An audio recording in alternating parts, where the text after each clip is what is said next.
आवा ए के सारी भैया। अरे भोजपुरी में रउआ का इंतजार बा। काहे से रउआ के जब जब कौनो गाना आवाला तो भोजपुरी में एकदम तबाही बवंडर और गर्दा मचा देला हो।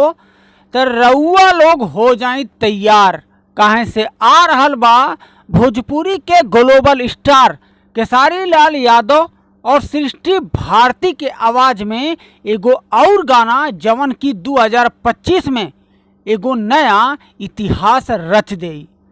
तो कुछ घंटे पहले ही ई गाना के पोस्टर लॉन्च कल गई है, जवन की रउआ लोग हमारे स्क्रीनिया पे पोस्टरवा देख रहा बानी।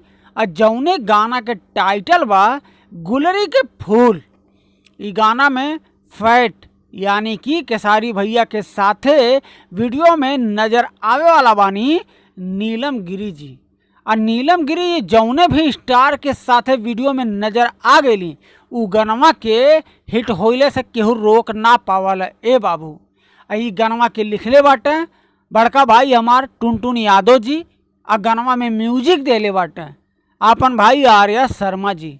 तो रउआ लोगन के बता दें कि गाना के फिलहाल में कमिंग सून में रखल गई बा।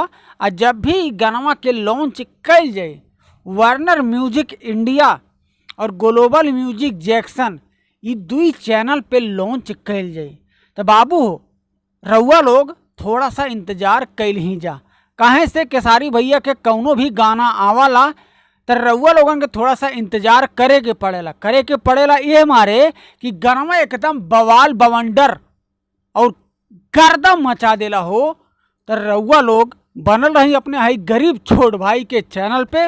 रउआ के लिए बहुत जल्द बता देवे कि गाना कौने चैनल से लॉन्च कइल जाता।